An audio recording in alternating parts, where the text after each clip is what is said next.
今回はちょっとおかしいことやってある。自分が作ったベースを他人にタダでくれる。いわゆるベースギブアウェイ。欲しいのかよお前ら。では作ってやるよ。よく見てくれ。ボディは木目が綺麗なスワンパッシュです。ローズとシバンでメープルネックです。そしてこのネックを見てください。クワータソンです。最近クワータソンが多いですね。フレットの発展の状態も悪くはないですね。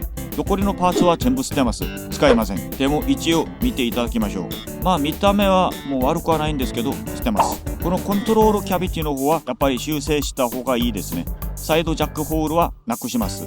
ここも全部埋めて再作業していきます。でも優れた木目なのでオイルフィニッシュでいい感じの仕上げができそうです。このブリッジは骨董さんのブリッジに似てますね。ネックジョイントはご覧の通り個別ブッシングタイプ。でもこのパーツは使いません。ピックアップのサイズは EMG さんの40シリーズに似てますね。ボディの重さはなかなか軽い方です。これからネックのディテールをチェックしていきましょう。なかなかいい感じなんですけど、この24フレットの方があんまり気に入らないですね。スラップ奏法にはちょっと向いてない感じなんで切り取ります。このナットのところもちょっと微妙ですね。ここら辺も切り取ります。これから無駄に長い指板の方を切り取る作業をしていきたいと思います。ローズウッドはめっちゃ硬い木材です。この切り取り作業には根性が必要ですね。これより硬い木材としてエボニーがありますね。ノコギリの落ち替えには気をつけてください。フレットに傷をつけないように。ある程度切り取ったらこれからは剣さばきです。ご覧の通り剥いていきましょう。ここには木工用ボンドもついています。サンディングで飛ばしていきましょう。次はナットを外します。ご覧の通りリムーバーをつけて外します。瞬間接着剤用も効きます。そしてご覧の通り切り取っていきましょう。きれいに作業していきましょう。今回はいつよりも扇が乱舞してきます。楽しく見ていただければ幸いです。グッドボタンを押してください。チャンネル登録お願いします。なんちゃって取り出したナットは忘れないように。次はネックの再加工ステージ2です。今からの作業はボディとネックのジョイントの高さを合わせる作業です。表示したところまでサンディングをして高さを合わせます。120番もしくは150番から始めて仕上げとして250番ぐらいのサンディングペーパーを使えば OK です。はい、完了です。これでスラップしやすくなりました。このベースキットの難易度は極上です。ブリッジ、ネックジョイント、ピックアップマウント、エンドピン、どこにもネジ穴がありません。でも私はこういうのが好きですよ。ではこれからネックジョイントのネジ穴を掘る作業をやっていきたいと思います。ご覧の通りプラスドライバーでネジ穴のインデックスをつけていきましょう。今は1箇所で OK です。でもこれからは注意点です。キットに入っているネックジョイントのネジはもう使えません。ネックジョイントを再加工したため、これより短いネジを使わなければいけなくなりました。とりあえず1箇所だけネジ穴をつけてみましょう。しっかり固定している間に残りの作業をやるともっとやりやすくなります。どうでもいいって思われる順番なんですが、こうすることによって精密度が高まります。この短いネジはワーモス .com で買ってきました。ネックジョイントプッシングはゴールドを使いますが、今サイズが合わないので再加工します。これからはブリッジの取り付けのための測定作業です。3番目のストリング、つまり A の弦を基準にして 864mm のところを表示します。そしてネジ穴のところはお持ちのブリッジの次第です。弦を巻いてみて綺麗になってるかどうか、バランスは良くなってるかどうか、それに気にして正確な作業をしていくのが大事です。私が使いたいと思っているブリッジは後藤さんの201。今決めようとしているのがブリッジの真ん中の方のネジ穴です。正確に測定してブリッジを取り付けてみてもバランスが合わない場合もあります。とりあえず真ん中のネジ穴だけを使ってブリッジを取り付けてみましょう。捨てようとした弦はここで測定のため使っていきたいと思います。動画ではよく見えないが肉眼で見るとバランスがちょっと微妙なんでネジ穴を再作業していきたいと思います。こういう時私がよく使っているのが使えなくなったタミヤさんのブラシです。ついにバランスが良くなってきました。これから本格的にブリッジの取り付けをやっていきたいと思います。この作業に関してはもうみんな見慣れてますので、はい、こんな感じのペースになります。これからチューニングペグを取り付けた後を消してしまう神業を紹介します。ご覧の通りお水をスプレーで収集して1時間ぐらい置いとければ、はい、だいぶ収まってきました。あとは消えてしまいました。不思議でしょう。これからはヘッドストックに特別サービスです。ペニアトップ作業です。くるみのペニアの上に足を乗せます。この作業をする理由は見た目を良くするためでもあり、ナットを取り付けるとき機能的に利点ができるからです。ペニアトップの厚さほど取り付けたナットを支えてくれるぐらいの微助ができてしまいます。剣の交換の時、ナットが勝手に取れることを防いでくれる仕組みになります。つまりナットマウントキャビティというのが生じる。ハイエンドベースにはよく見える仕様になります。この謎の白い物体は厚さ3ミリのプラパンです。クランピングをするとき圧力をつぶさに分散してくれます。このプラパンがないときれいに貼ることができなくなります。必ずこのプラパンを用意してください。仕上げは前の8弦ベースと同じ要領でやっていきます。はい、完了です。他のホールも同じ要領でやっていきましょう。はい、完了です。これよりネックの塗装に入っていきたいと思います。今回使ってみたいサンディングスポンジは 3M さんのものです。タミヤさんのものよりは安いです。ご覧の通り塗装面をきれいに研磨していきます。ついでに芝の方も磨いていきましょう。サンディングが終わったらライターオイルで拭き取ります。ここまでは以前と同じ感じです。今回使ってみたいのはボイルドリンスドオイル、つまりニアマニューです。私がテストしてみたところ、こいつの作業性が切り油より良かったです。より速乾性で優れた浸透性を持ってます。そしてややイエローなんで、ヴィンテージカラーの感じも表現できます。そしてより硬い塗膜ができます。1時間後、拭き取るのは同じ要領でやっていきましょう。これからは2度塗りです。黄色がもっと強くなってきました。とってもラブリーなヴィンテージイエローです。オイルサンディングは前回の同じ要領でやっていきましょう。3M のスーパーファインサンディングスポンジ、もしくはタミヤさんの1500番で OK です。また1時間くらい経って布にオイルを少しつけて拭き取りましょう。このオイルの上昇は乾燥するのが早いということです。最後のオイルサンディングはタミヤさんの3000番でやっていきましょう。切り油の場合、ある程度乾燥するにほぼ1日ぐらいかかりますが、このボイルドリンシードオイルは一晩置いといてカサカサになります。初心者のお前らには切り油よりはこのボイルドリンシードオイルがおすすめです。はい、ネックの方は完了しました。このベースの色は評判だったマリンブルーにします。マリンブルーとゴールドパーツを使ってコーディネーションしていきたいと思います。つまり私の持っているサバ君と同じ感じのベースが誕生するわけです。綺麗な塗面を得るために薄く塗ってサンディングする、薄く塗ってサンディングするというのを繰り返していきましょう。ね、簡単でしょう。最後に3000番でサンディングして水タオルで拭き取れば OK です。完了です。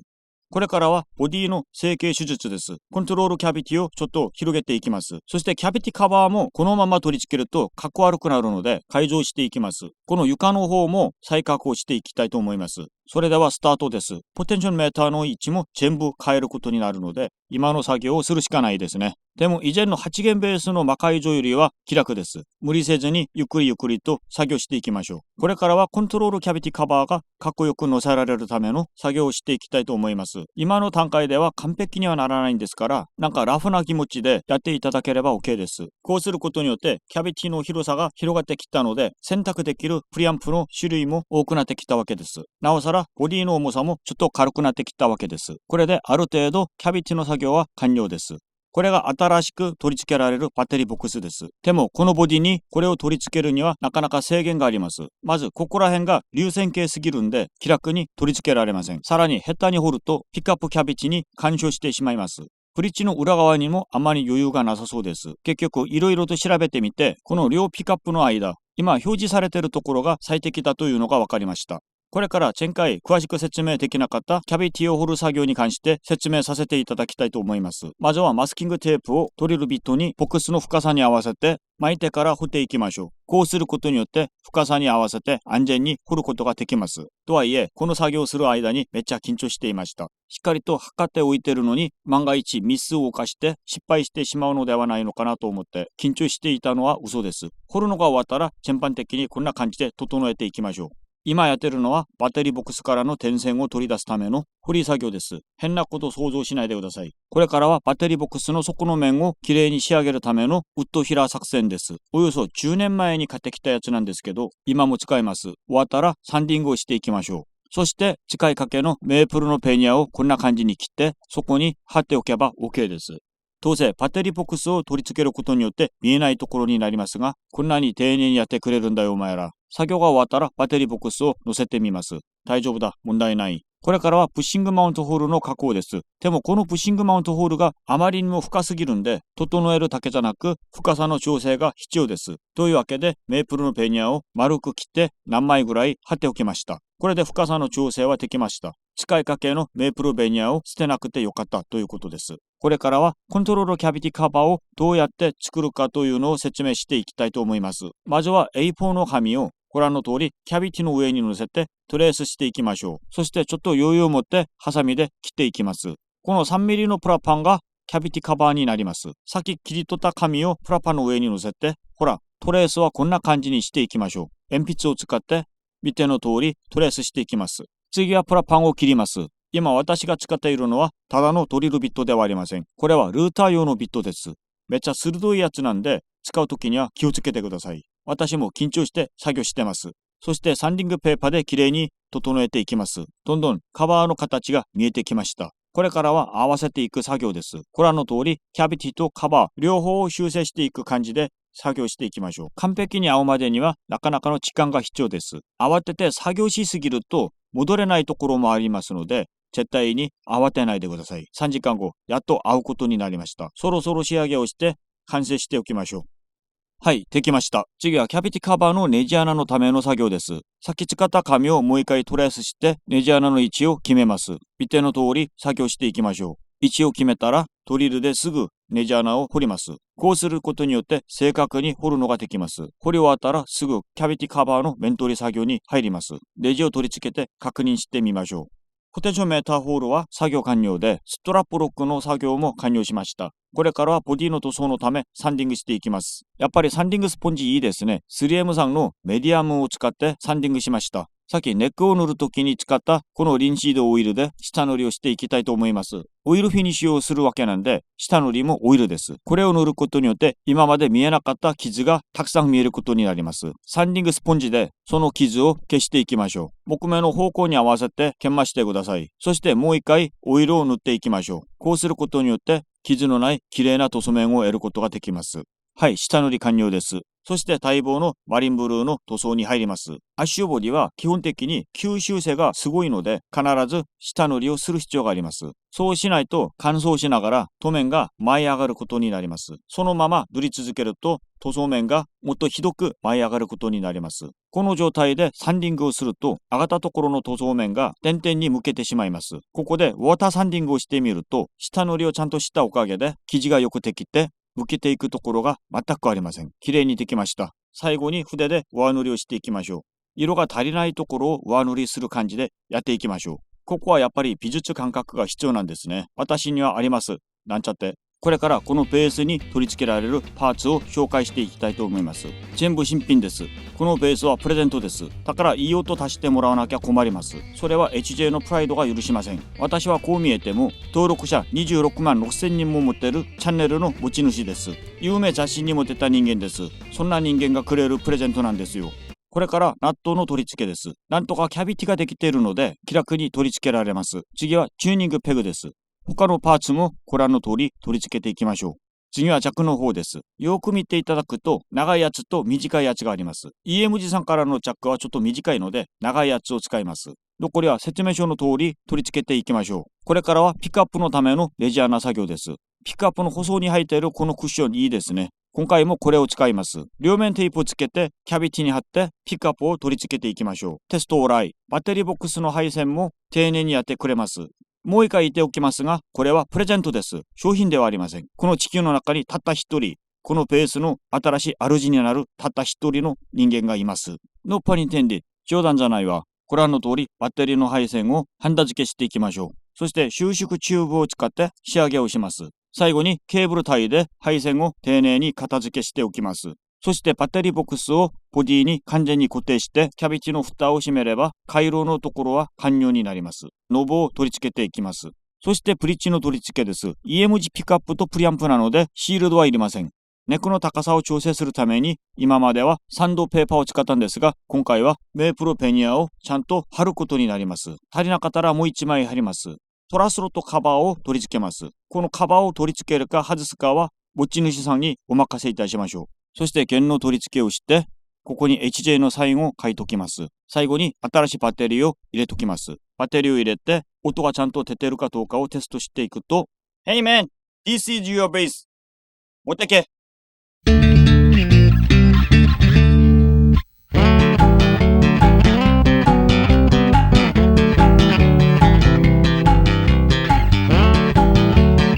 これからこのベースの発送を準備しておきます。ご覧の通りアクセサリーの製造類です。まずはプチで本体を包みます。そしてカバンの中に本体を入れます。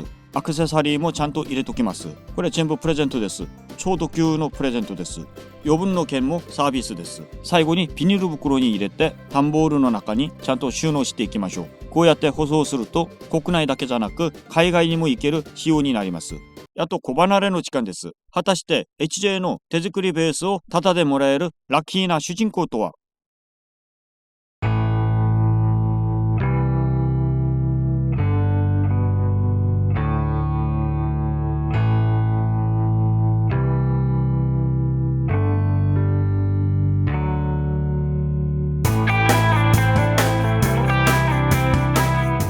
Good day, Africa. Good day, Nigeria. Hi, HJ Freaks. Thank you. I received my bass yesterday and it was a very awesome experience. I'm very grateful for the experience so far. Thank you for everything. Thank you so much, and I'm so grateful. God bless you. Thank you.